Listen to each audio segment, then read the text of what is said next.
mes chers élèves. Aujourd'hui, on va faire la correction de l'examen de la 6e année primaire de la session de juin 2022. Premièrement, on va lire le texte. Le poisson captif. Dans le ruisseau qui fait tourner la roue du vieux moulin, j'avais attrapé un joli poisson. Je ne voulais pas le laisser mourir. Je ne voulais pas non plus le rejeter dans l'eau. Que faire? J'emportai donc le prisonnier chez moi. Je demandai un bocal à ma mère. Je le nettoyai. Le bocal étant bien propre, j'y mis mon poisson. Après quoi, je garnis le fond du récipient avec du sable et de petits cailloux. Hélas, le pauvre poisson était bien triste. Il collait son museau à la paroi de verre, comme je le faisais moi-même à ma fenêtre les jours de pluie. La première question de compréhension de l'écrit. Donne un titre à ce texte. Alors, comme vous savez, le titre du texte doit avoir une relation avec le sujet du texte. Donc, en général, le texte parle d'un poisson, le narrateur, l'histoire du narrateur avec le poisson trouvé. Donc, soit on dit le joli poisson, soit on dit le poisson capturé, ou bien le poisson attrapé, ou bien le poisson triste. La deuxième question, quelle est la référence du texte? Alors la référence, c'est la source. Bien sûr, on la trouve toujours en bas du texte, après le nom de l'écrivain. Donc la référence du texte est les naissances E.D. Folio. La question 3. Désigne le type du texte, mets une croix dans la case convenable. On a 4 types de textes, on va choisir l'un de ces 4. Alors, bien évidemment, vous savez que c'est un texte qui raconte une histoire, ou bien le narrateur raconte son histoire avec le poisson. Donc, c'est narratif. La question 4. Qui parle dans ce texte? Alors, c'est le narrateur qui parle dans le texte. La question 5. Qu'a-t-il attrapé? Qu'est-ce qu'il a attrapé? Il a attrapé un poisson. C'est bien. On passe maintenant à l'exercice 6, sous forme d'un tableau, et on va répondre par vrai ou faux. La question dit, mets une croix dans la case convenable. Première phrase, le poisson est mis dans un bocal. Est-ce que c'est vrai ou faux? Alors dans le texte, oui, on trouve que j'emportais donc le prisonnier chez moi, je demandais un bocal à ma mère. Donc la réponse est correcte. Le poisson est mis dans un bocal. Vrai. Le fond du récipient est garni avec des fleurs. Est-ce que c'est vrai? Est-ce que c'est vrai, le fond du récipient était garni par les fleurs? Alors, après quoi, je garnis le fond du récipient avec du sable et de petits cailloux. Donc, c'est faux.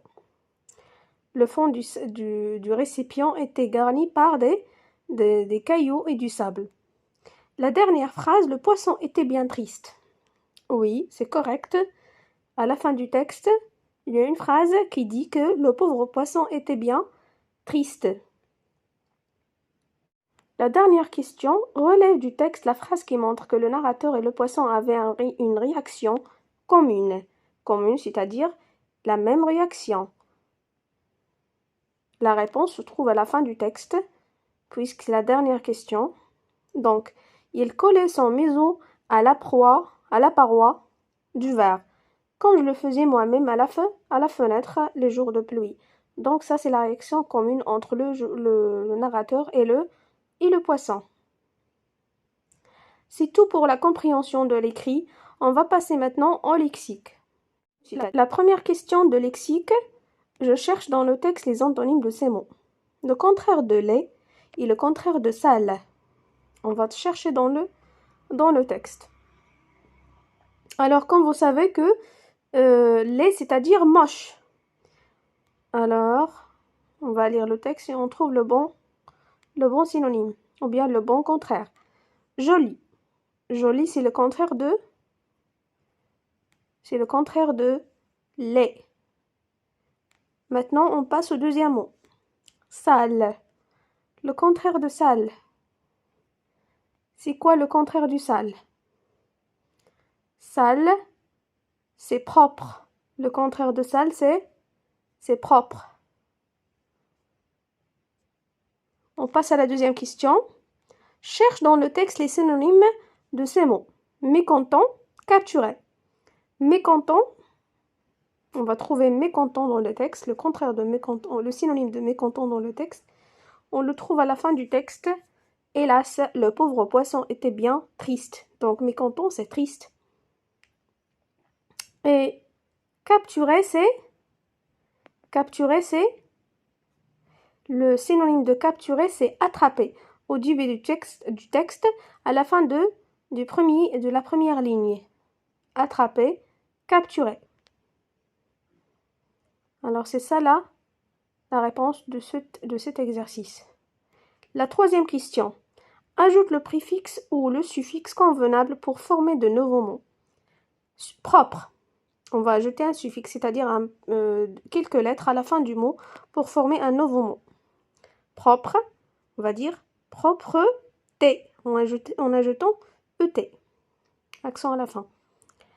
Attraper, on va ajouter un préfixe, c'est-à-dire quelques lettres au début du mot. On va dire rattraper. La dernière question dans le lexique, c'est barre l'intrus, c'est-à-dire le mot qui n'a pas le même sens que les autres, ou bien qui n'appartient pas au même champ lexical des autres. Le ruisseau, l'eau, la pluie, la roue. Alors le ruisseau, c'est là où l'eau passe. C'est le passage d'eau. L'eau, c'est une matière liquide, comme vous le savez, n'a ni couleur ni odeur. La pluie, c'est la pluie. La roue, c'est un objet qui tourne. On le trouve dans les voitures, bien sûr. On le trouve dans les bicyclettes. Donc, ça, c'est le mot intrus. Ça, c'est le mot qui n'est pas avec les autres, qui n'est pas dans le champ lexical des autres. La roue. Donc, on va barrer le mot la roue. C'est tout pour le lexique. On va passer maintenant à la grammaire.